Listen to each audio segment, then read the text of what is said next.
Our episode today is with Omar Baalla, Operations Manager at Oiseau Packaging, a Moroccan company which, contrary to what its name might tell, does more than just that. This episode is a real gem, full of great insights and interesting anecdotes, allowing us to understand better how all the stages of food production come together. We talk about ever existing issues of water scarcity, food waste, but also more topical problems related to current affairs. So, without further ado, let's start. So, could you describe Wazo Packaging's activities to our listeners? Of course. Wazo Packaging is a company that produce, pack, and export citrus fruits to all the world. So what we do is that, as I told you, the first one is the production. We have Wazo Packaging has many farms that manage and like in many varieties in all of citrus, and also has a pack house that do all the work that comes after production, meaning that the treatment, the washing, and finally the packing. And the last role is the export process, which is the selling to Europe, to United States, to Russia, and all the work that comes with. So my responsibilities here is kind of I am the operations manager. Uh, no, it's not a very specific title because, as you know, the packaging is a family-run company, and sometimes in family like companies, the structure is not that well respected because you have owners working at the same time, so you don't feel like you have a specific responsibility in one department. Yeah, it looks like it's a little bit unstructured, but when it comes from a good faith, like everyone is participating in the whole process.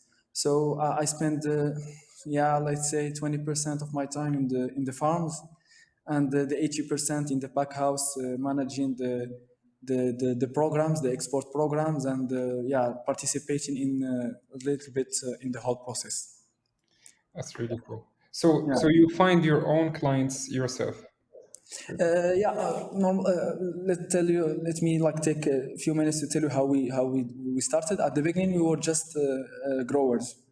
So we had like a few like a little volume, and we were working with the partners in packing and also in the sales. So how it looks like the famous structure here in Morocco is that you partner with the pack house that have clients, and you give your volume. Then the pack house is responsible of packing, and they sell to the clients, and then they take out their charges, Mm. and they give you something called the net product, the grower net product.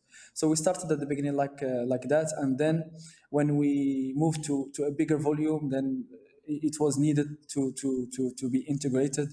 So we have invested in a pack house, and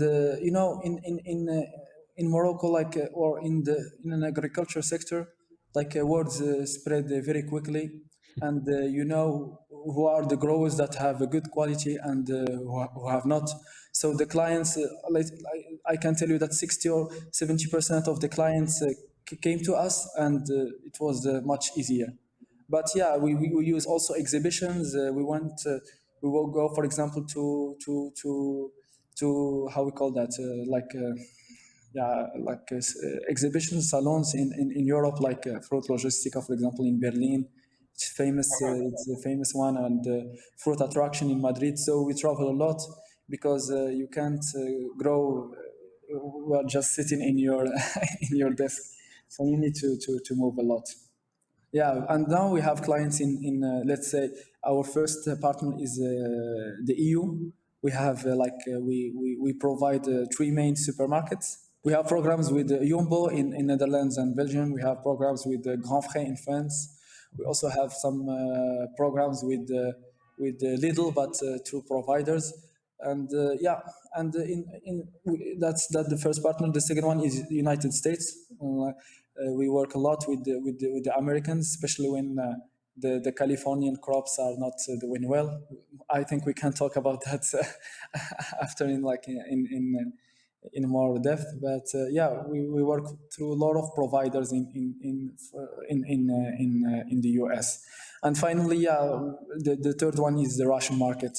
It's as you know, let's say 50% of the citrus of Morocco go to Russia. So we have, yeah, it's a prime partner for citrus companies here in Morocco. And the little market that started well is the African one. We have some partners in Abidjan, in Dakar, but they are more concerned about the, let's say, a second category of export, Okay. since the yeah the buying power is not that strong in Africa. And how about the internal market? Yeah, the internal market. The calendar of citrus. They start with the clementines. They move to mandarins, and then we finish with the oranges.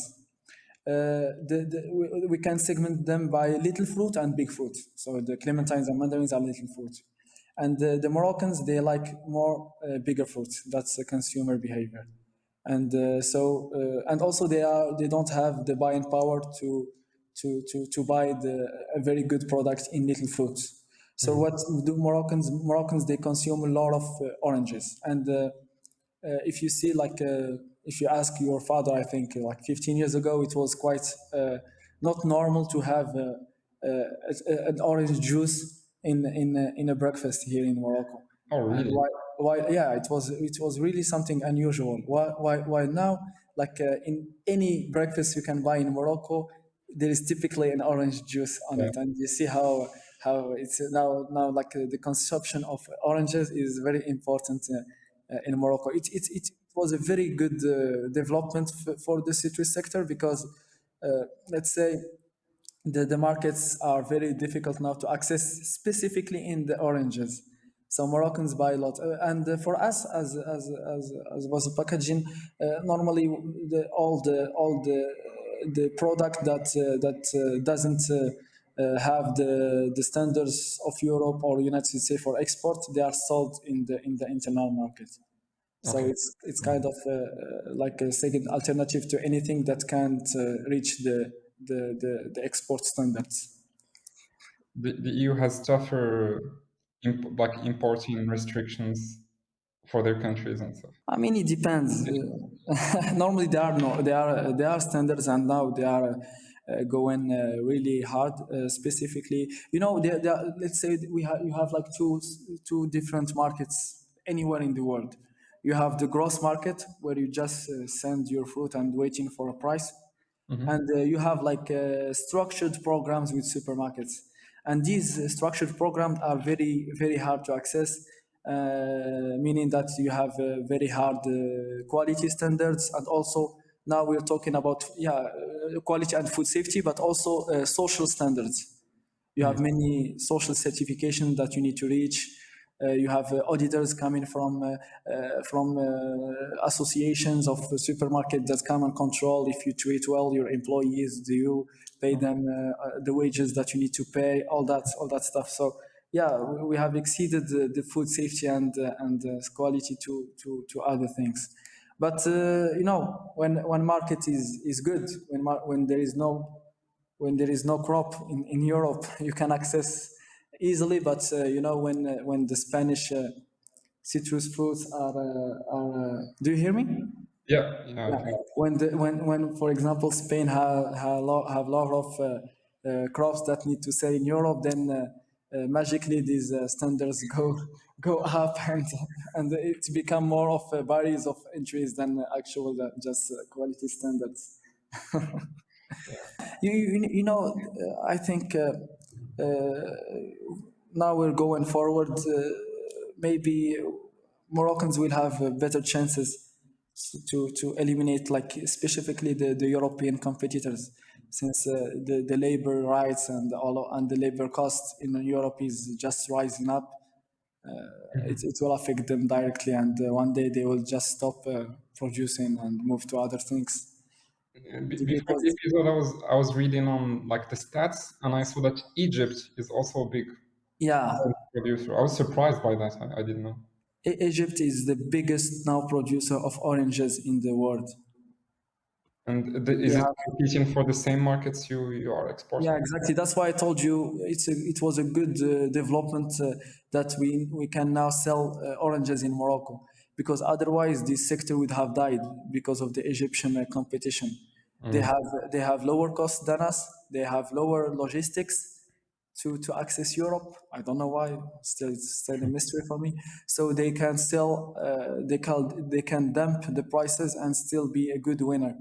So you can, I mean, you can't compete with them. And at the beginning when they started producing, the strategy in Morocco was let's wait for the Egyptian to finish and then we can access. But now, since they have millions, not just thousands, but millions of tons to sell, they Mm. never finish. So they start and last year, the Moroccans were like, let's wait for the Egyptian to finish. Let's wait, let's wait, let's wait, and then it was the end of the season, so we couldn't even enter the market. Yeah, but in Murkots and in Mandarins, we are still very competitive because of our quality. They can still compete with the quality Morocco has as a flavor. As there are some things that you can't access because of the of your site. But what I heard about Egypt, yeah, maybe it's something it can be interesting for you, is the water they're using. At the beginning I thought that they were pumping from the Nile, but I heard that they're not, and they are just using their Underground yeah, water. underground. And there's no rain in Egypt. It won't regenerate, and they calculated that 2 years ago it was about 25 years of water for the hectares they have planted. But then they invested more, and now it's just 10 years. So maybe after 10 years they will have big issues of drought, and they won't be in the market anymore. So but yeah, this is just need to wait and confirm this statement. No, that's a very interesting piece of information, which leads me to ask, what water sources do Moroccan orchards usually use Yeah, to? so Morocco is, we can say, it's split between two regions. We have the north, and we have the south.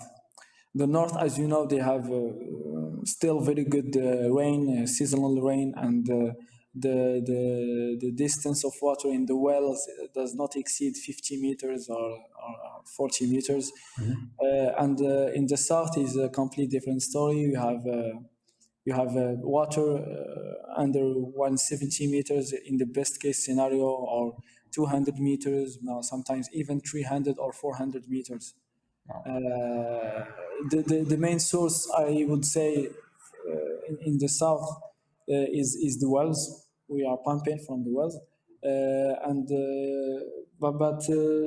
the difference is that, for example, in the region of Marrakesh, Shishawa, the wells the well get still get some water from the snow in the Atlas Mountains. Oh, So whenever it's a good snow season, you are sure that the well will receive more money for in maybe in 2 years or something, because it takes time to that water take from the mountains to the wells. The second source of water is the dam. The dams, as you know, Morocco had in the 80s and the 70s, they constructed many dams in the region, and the Minister of Agriculture have equipped like some pipes going from the dams to places that are famous of agriculture, and you have like for example 2 hours of water per day that you can fill in your tanks and everything.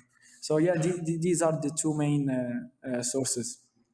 Uh, there is a new one. Maybe I can talk about it. You have in the region of Agadir. They have. It's not for citrus, but for another product that Morocco is a leader in it in Europe, which is tomatoes and veggies in general. And they have now they Morocco have invested in a first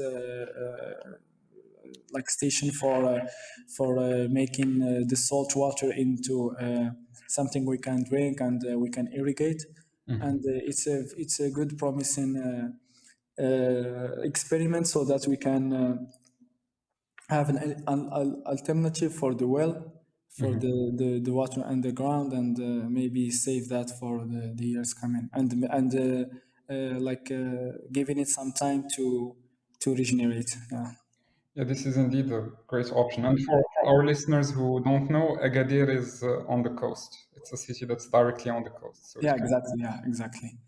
But let me say that yeah, we had very difficult years. Like the 3 last years were really difficult in Mhm. terms of water. You have uh, you have regions when people just stopped. They stopped their culture, their production sites.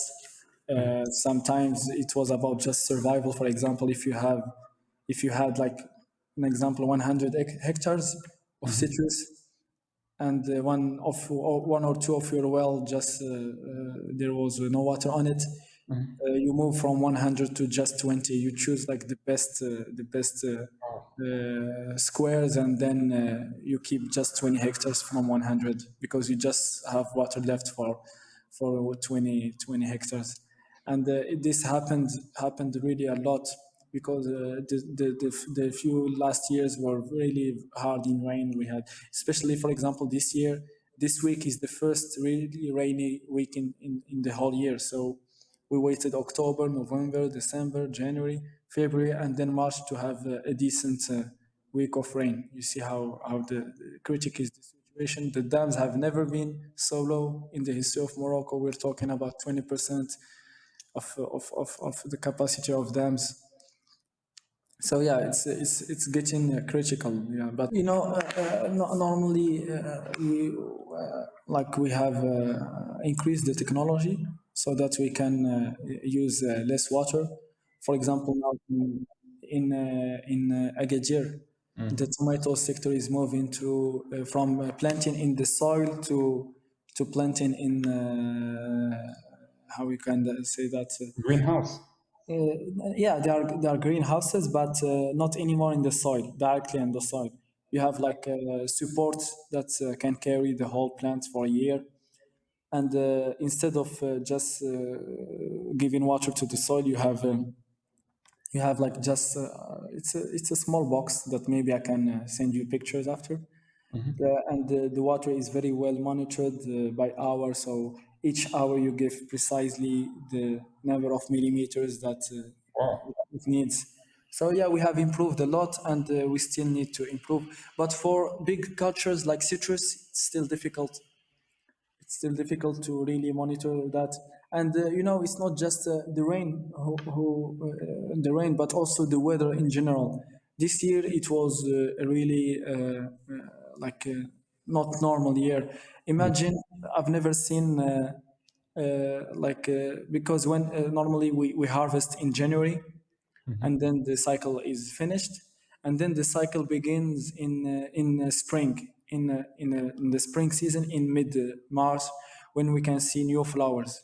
And Mhm. now we've seen the flowers in the end of February, which is something very critical because you still didn't harvest the tree, and then it's the beginning of a new cycle. I don't know if you understand.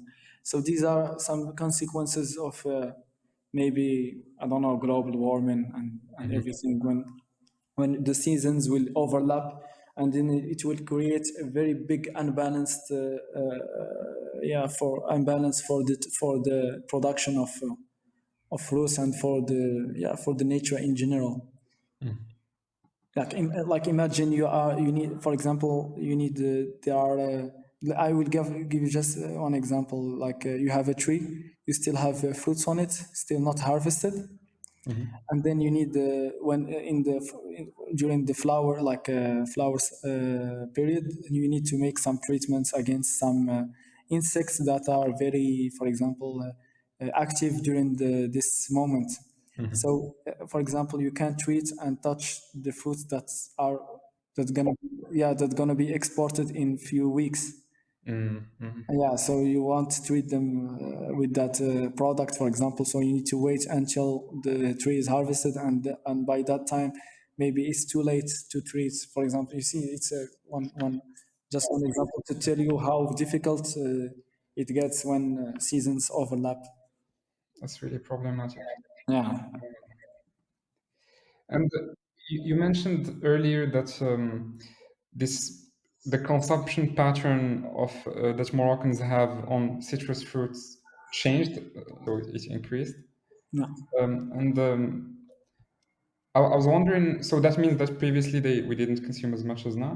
Because previously I need to maybe mention that these production of citrus like this it existed in Morocco but not before 2000 let's say 2009 because it's important to mention that Morocco have launched a giant project called Maroc Vert and it's a project that gave many subsidies to investment in production in Morocco. So, like the let's say maybe 50 or 60% of the current citrus surface in Morocco were planted just in 2011, 2010, 2011, 2012 and people begin to say oranges have dropped to a price Moroccans can buy and still be profitable for the grower.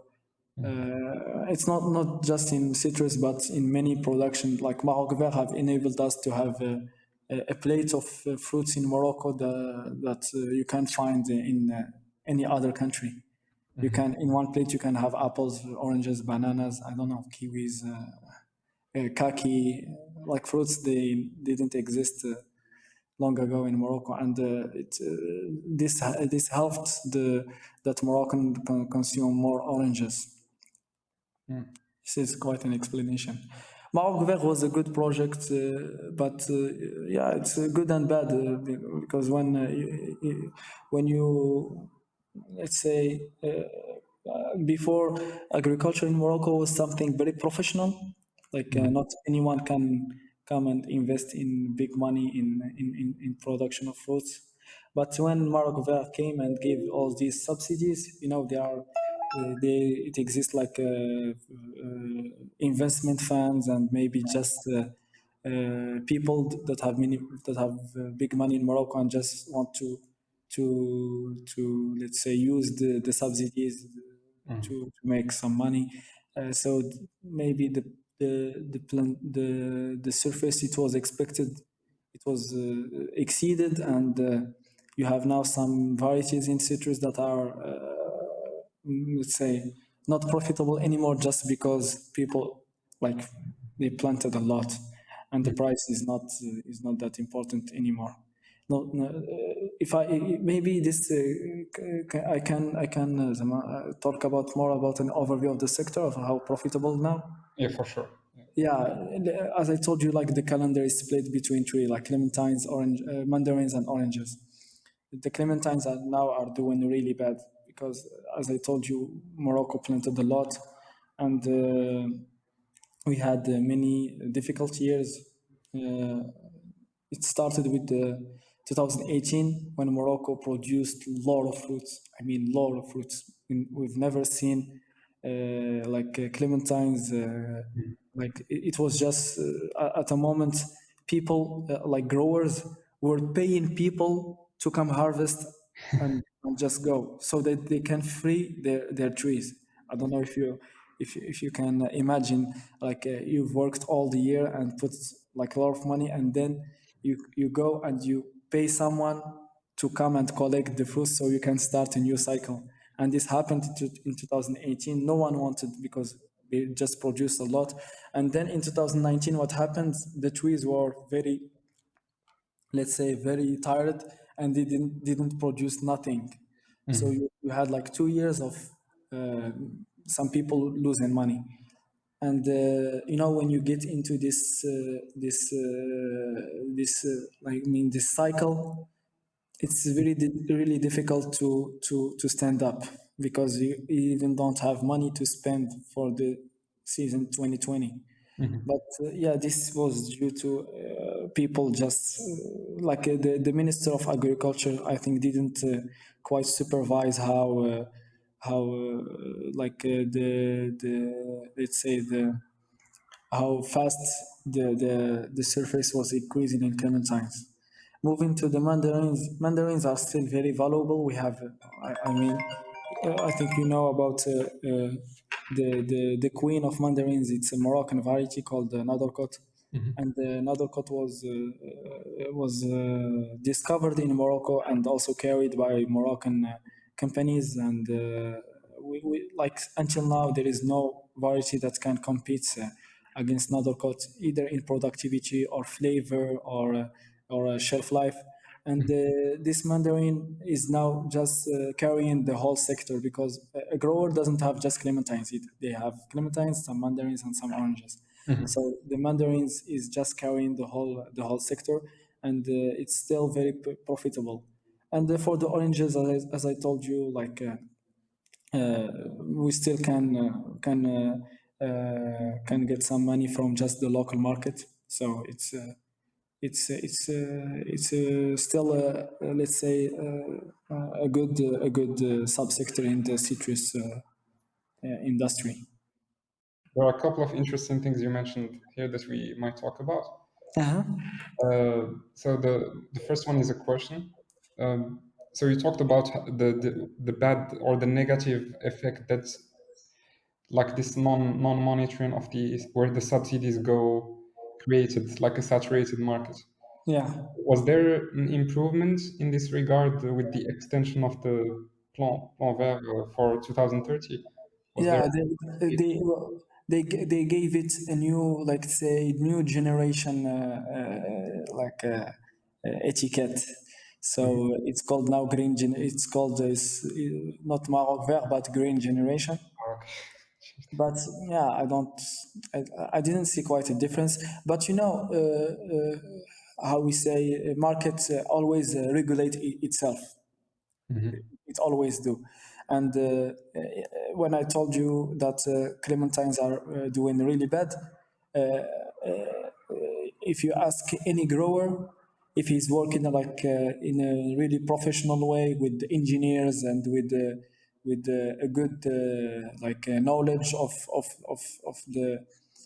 the technical aspect, they survive during these difficult years. They do survive, and I would say we lost many growers in 2018.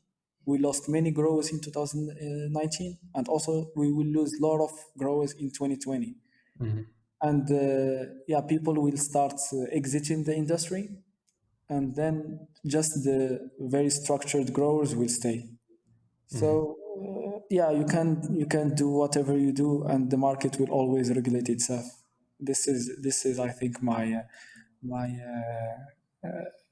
logic, especially in the difficult years. Then you see who can do a bigger productivity than the other, and who can lower its costs, and who can still sell at a good price. And when you have a saturated market, only the growers with good quality sell at they are the first to sell, and to sell at good prices. So you see. It regulates itself, and maybe in 2023 or 2024 maybe we can see that the only when you will see at the growers that have survived these difficult years, you will just see the very professional people that have a very good expertise. And then people who came that have just the capital, they will I think they will exit, because people are attracted by the subsidies in investment, but agriculture is more difficult than that. Mhm. It's not just about getting money in the soil, and it's more difficult than that. So It people, sounds more than just one full-time job. It's like two full-time jobs. yeah, exactly. Because you can't. For example, we in the subsidies. I'm just saying an example. You had many doctors investing in the agriculture. You can't be you can't be still a doctor and at the same time managing 60 hectares of clementines. It's a full time job. It's something you need to do 12 hours out of 12 to succeed on it. Yeah, you can't heal the trees using your medical. Yeah, And yeah, one other thing you mentioned is the Nadorkot variety. And one funny thing is that the other day I was shopping. yeah. I found another caught Mandarin from Spain. So is Morocco like selling the license to use that seed to also other competitors? The Nadorkot story is quite funny to tell. Uh, we had when Mr. It's the guy who discovered Nadorkot called Nadori. He was an engineer working in the INRA. I mean, this is the story I heard. So when they discovered it, maybe Les Domaines, it's a famous company here in Morocco. They took the license, and then they started producing it in Morocco. But they still didn't really work on its intellect, on its property, like in an international level. So you have maybe Spanish and Australian, South African growers that just stole the variety and they started producing it since the 90s. Wow. Maybe Moroccans discovered that in the beginning of the 21st century. So yeah, when they discovered that the Spanish and the South Africans and the Spanish, especially the Spanish, because they are our direct competitors, they had it. What they did is just maybe getting some money from the number of hectares that they have planted. They have created the club, and then everyone joined the club here in Morocco. It's it's the Nadalkot club, and they just pay the royalties. But yeah, we have just created competition for us, like for free.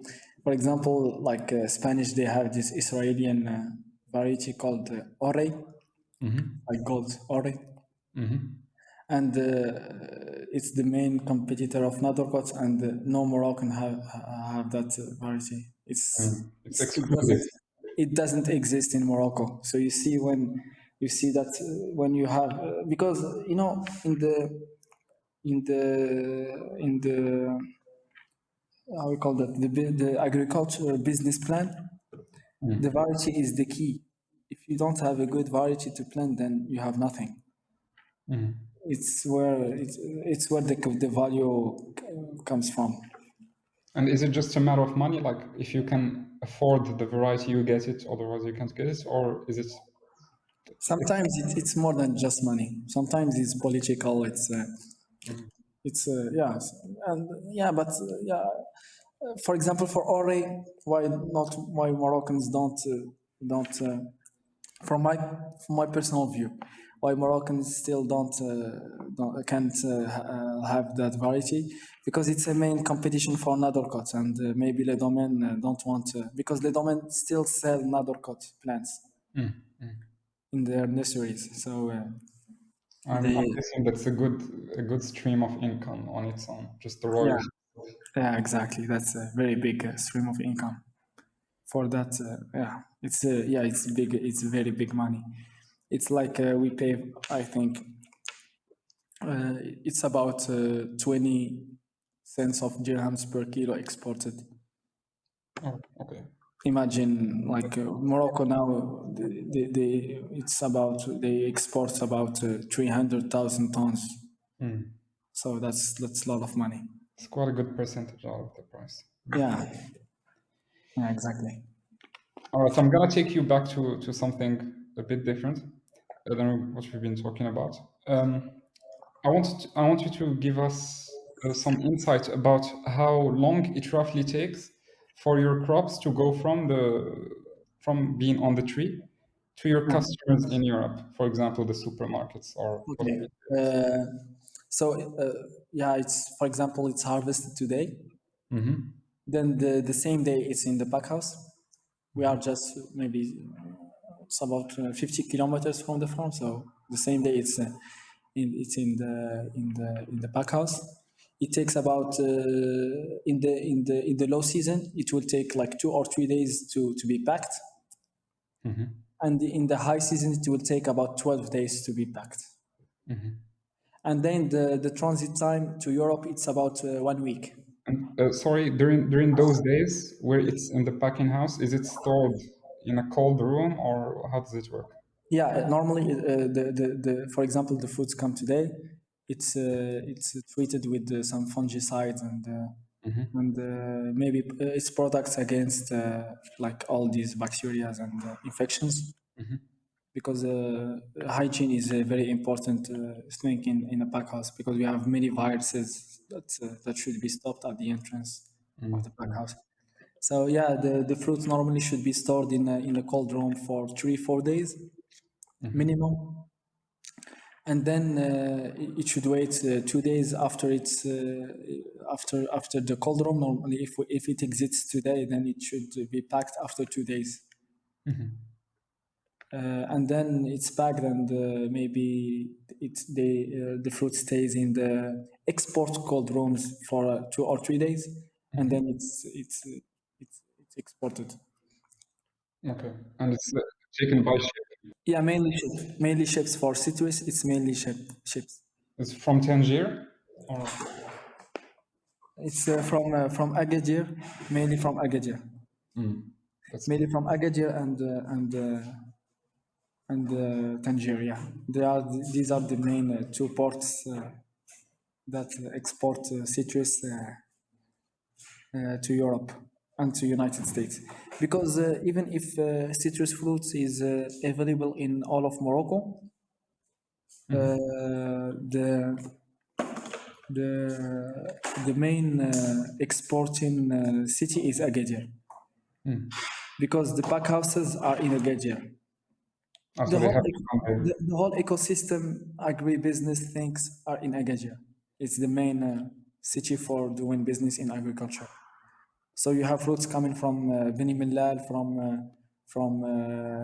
Berkan, from Qanitra, from Marrakech, from many sites directly to Agadir, and then they are packed in Agadir and shipped through Agadir port.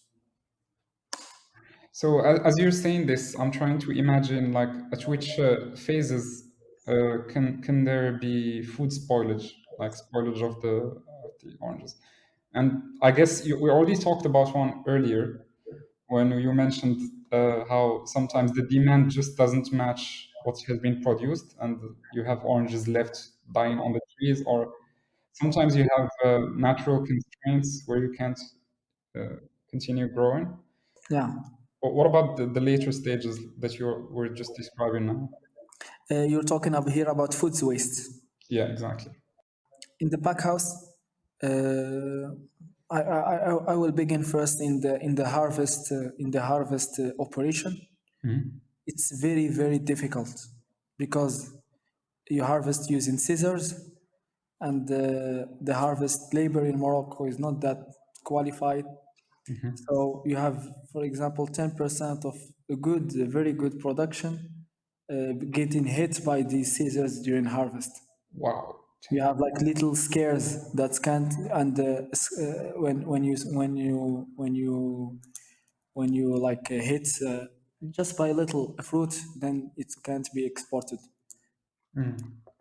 Like maybe the best harvesting structures, they do 5% or 2%, but then you have some growers that bring you 10% of their fruits just hit by little scissors.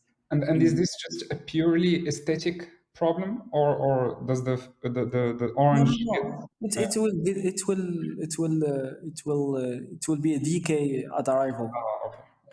because when you hit it, it's a main entrance for all kind of Yeah, makes of sense. fungus.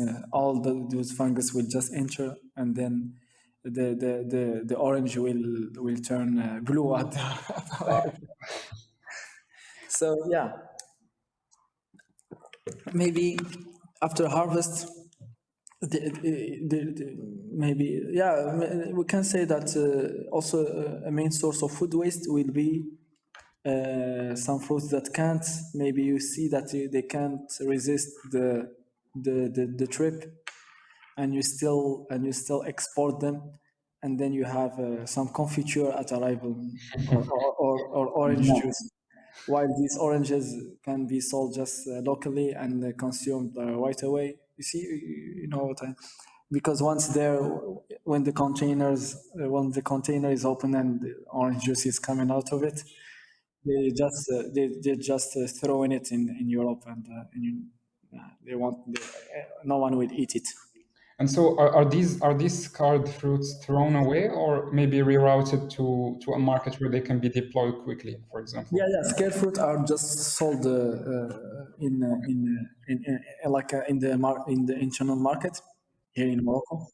Yeah, but then you should see them because that's why the role of the pack house is very important because it's something. Yeah, we have many machines that can detect many external defects, but Mm. the little scares sometimes are very difficult to be seen by the machine.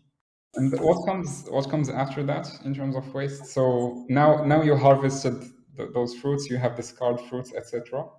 What comes after? Yeah, I told you like the food waste can be at arrival if a container has very bad quality. I don't think maybe some clients of us they repack at arrival and then they select again the better fruits, but there are some clients that just don't accept and they send you the destruction certificate, Mm. meaning that they have operated the destruction to the all what you have sent. Wow. Yeah, So even after the fruits get out of your packing station, they can still. yeah. It's still your responsibility. Okay. Mm. This is very special about the fruits because it's something that still evolve during the trip. Mm. So you have growers that works a good quality and a good shelf life, and you have growers that don't work really good in their farms, and then the fruit can't resist a very long trip, Mm. and then it will evolve to a very old fruit, and the old fruit can't be sold at arrival. Okay. And at the beginning, what like a very famous sentence we say here in Morocco, the final the guy who pays for all these mistakes, and it's not the client, it's not the pack house, it's the grower. Mm. So even if he gave his fruits at the beginning of the value chain to the pack house, he's still the Mm. final victim of Mm. yeah. That's It's, very powerful. yeah. And do you also mention this waiting period that the fruits have inside the storage? So that's also, I guess, one other source of possible spoilage of the food, Uh, like you in know these why, cold you rooms. know why it's important to store your fruit for 3 or 4 days? Hmm. Because there is a common logic or a common, let's say, strategic thing that pack houses do. They say if a fruit will evolve in a non-exportable fruit, it's better to evolve at my pack house than during the trip. Mm. It means that we leave like 4 or 5 days to the whole fruits so that we can see if there is like a decay on a fruit, or Mm. if the fruit can't resist in these 4 days, and then you can clearly see the defects of the fruits, and the work of the workers will be easier during the selection. It's quite But, wise. but we always have like a 2 or 3% of weight loss when we are storing, Hmm. because the fruit when you put a citrus in a cold room, it loses the weight, like a 2%, 3% weight loss. And I'm still thinking about the 10% figure you gave us when during the removal of the fruit. Are there maybe some new technologies that can make that figure less? Are you considering getting that, or like what are the obstacles to getting that? It's no, it's very difficult because it's not something it can be done by the machine. Mm. I've never seen like a machine doing that. Maybe they can do that for olives and many other fruits, but for citrus it's very difficult. Okay. Because you know why? Like now Europeans they ask us to that the I don't know how it's called in English. We call it le pédoncule. It's the when you harvest the fruit, what you cut is the peduncle, and you should not leave like more than 2 millimeters of that peduncle in the fruit. That's the stem, I think. Maybe. So now lately it was 3 millimeters, but this year is just 2 millimeters. So the worker during the harvesting he should like really look at the 2 millimeters, and sometimes he cuts also like a little flesh of the fruit. Mm. Is this why is this constraint even there? It's not aesthetic. It's also used to prevent also scares because if a fruit have a very like a big stain, it will cut the other fruits in the same box. Oh, makes sense. So that's why they pay a lot of attention to the stain. It's like a fruit with a sword in its hand, and Mm. it's scared like all the other fruits. Okay, so this is yet another source of Of where food, the food, waste comes food from. waste. Yeah, yeah. Sometimes when I want to like de-stress my coworkers, Mm. we tell them, guys, we're just cleaning fruits and packing them. We're not. It's not rocket science, but it's way more than that. It has many, and the main difficulties they are out of our hand because it's at the hand of the growers. Like yeah, it's the grower does maybe 80% of the work. Mm. Mhm. You mentioned earlier that it's the grower that has to bear the costs of anything that comes up along the value the chain. Yeah. I was wondering if you could elaborate on that maybe. Like, could you give us some examples of when the grower will have to? As I told you at the beginning when I was explaining the structure, there are let's say the most famous financial scheme in Morocco is the grower giving the volume to the pack house, and the pack house is packing and selling to the clients, and then the pack house is collecting the money, removing its charges and also some benefits, some profit from it, and then giving what we call the grower net product to the grower.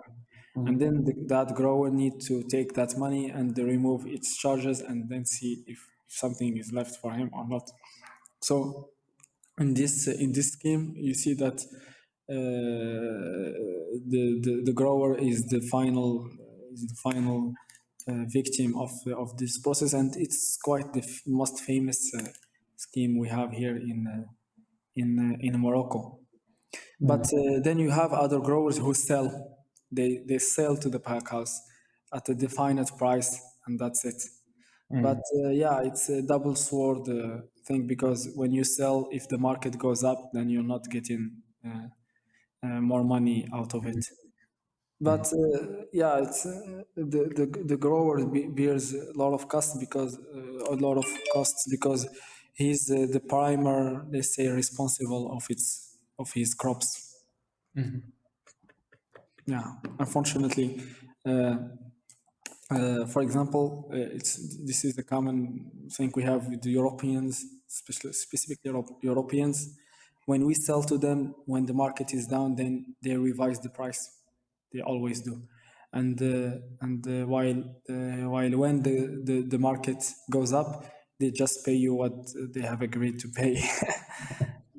Because Mm. in a very competitive market, you can't have like a strong hand. toward the clients. And Yeah, someone else will sell it for that price. yeah, exactly at the same.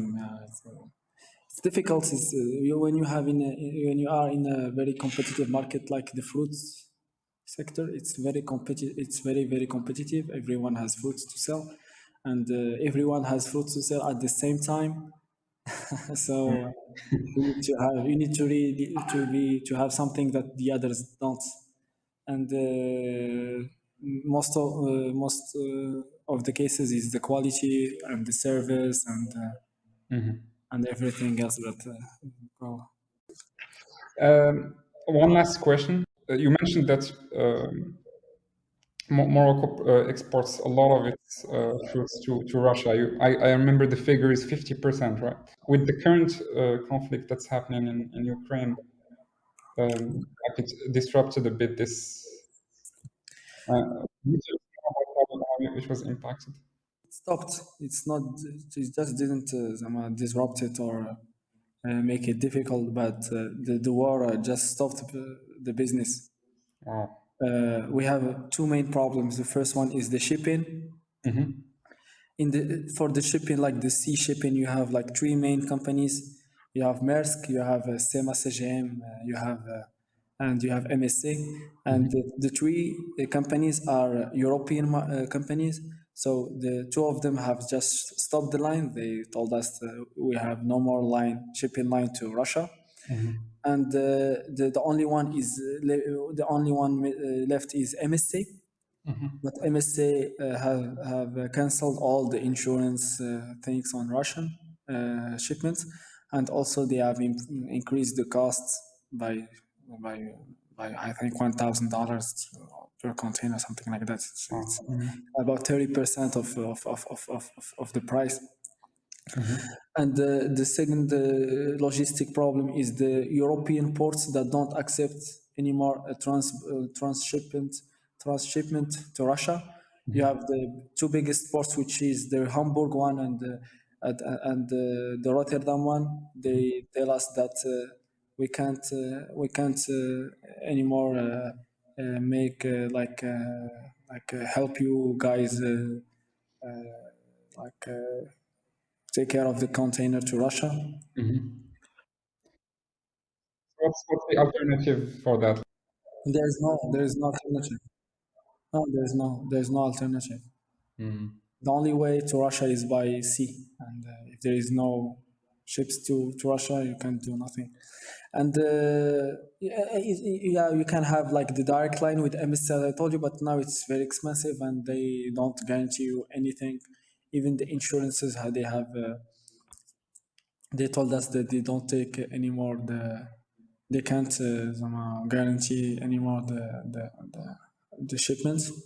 And the second biggest problem is us getting paid because Russian banks can no more use the SWIFT Mm-hmm. to send us money. And Mm-hmm. the ruble is so high that the conversion to dollars now is very difficult. And for example, the ruble used to cost the $1 used to cost 80 rubles. Now it Mm-hmm. costs 104 rubles, 105.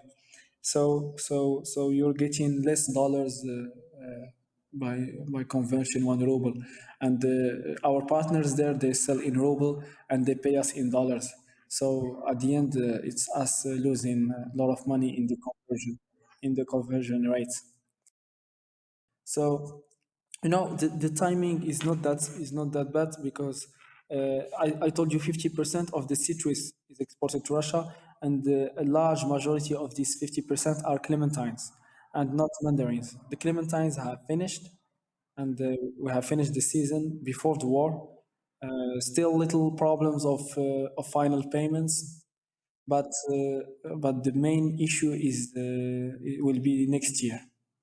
If the I can tell you that if this war happened in October, then officially we could have said bye bye to the clementines industry in Morocco. I'm sure of it. Like if it happened in October, then all the growers. I mean, maybe 6 or 5 thousand of hectares planted in Morocco. That's a lot of money and the investment. They will just shut down. But now say mandarins they have just 20% export to Russia. So yeah, we cut the 20%. Yeah, you have some sizes that can still be exported to Europe and USA, but you have some specific sizes that can't that have Russia as their only buyer, because Russia, when you export to Russia, it's not just Russia, but all these countries. Yeah, next to Russia, you have Russia, Siberia, and you know all these countries. Like because when you export to Russia, then some fruits go another 10 days by train to some really far countries. Yeah, resistance, and there you can sell some sizes that you can't sell in Europe, like the smallest size. Maybe people don't want it here, but believe me, when it arrives in Siberia, they buy it because they have no oranges there.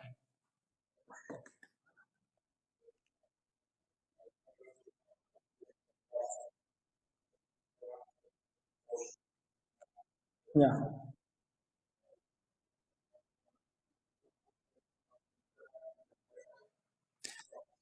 Uh, if things don't improve between Putin and uh, and the Europeans, I don't think there is something to do.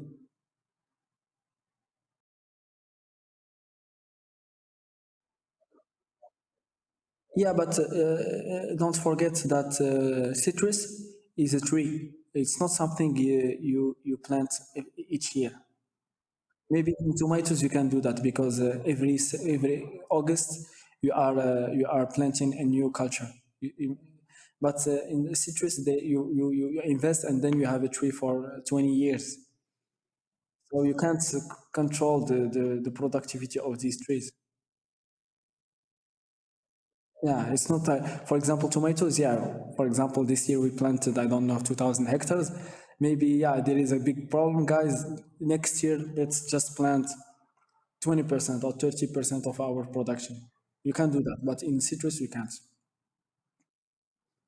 Yeah, if this stays until October, then it will be a real catastrophe. But the other big problem we're getting out of the war is the rising prices of all the fertilizers. Russia and Ukraine is a very two big companies that export a lot of fertilizers to the world. And let's say that we have some fertilizers that doubled and tripled the price. We have, And on top of that, you have Ukraine and Russia being one of the biggest grain cereal exporters. yeah, also that. And we Moroccans, we eat a lot of bread. Yeah, especially with Ramadan coming up.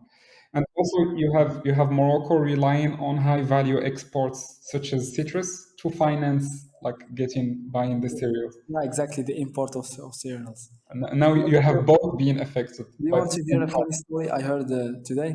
It's very problem. funny. You know that one of the prime competitors of Moroccan tomatoes are Netherlands, the Netherlands and Belgium and France. You know they have these structures yeah, they have green houses with glass. And inside the glass, they can control the temperature, the humidity, all these parameters. Mhm. And they have very big like productivity than us using just the sun. And normally they use gas to Oh, I yeah see. to make the structures warmer, to warm the tomatoes. And these producer, they buy contracts, fixed contracts for the whole year. They don't so they bought some gas contracts maybe 2 months ago or 3 months ago. And now they made the calculation, and they understood that if they just sell the gas at the current price, they win more money than planting the tomatoes. And they didn't, and they started selling the gas and just then saying, yeah, maybe this year we don't we should, let's not plant anything, we'll just sell the gas at the current price, and they are making tons of money without planting any tomatoes or Wow, that's amazing. yeah. And now the tomatoes in Morocco, the price of tomatoes in Morocco, it went from 1 2 dirhams to 10 dirhams Hmm.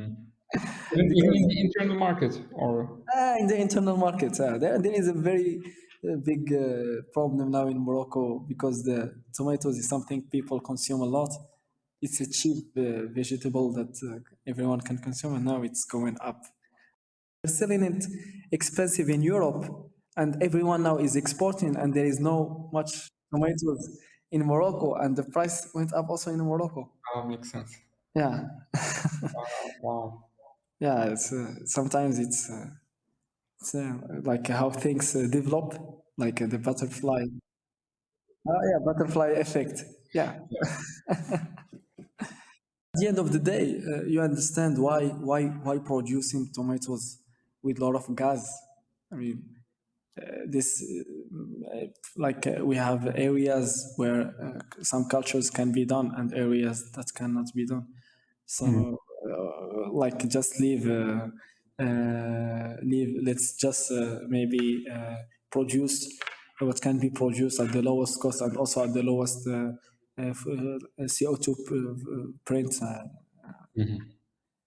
for the nature and everything. For sure. Yeah. All right. On this wise note, I think it will be a good time to end our episode. Thank you very much, Omar, for You're all the welcome. information and insight. You, I you, learned a lot with you today. you should come visit next time in Morocco, and I will show you the facilities, the farms, and everything. Maybe you can see For that. sure. Next time we'll have a video podcast. Yeah, exactly. All right. Okay. Thank you. Thank you. Take care. Take care.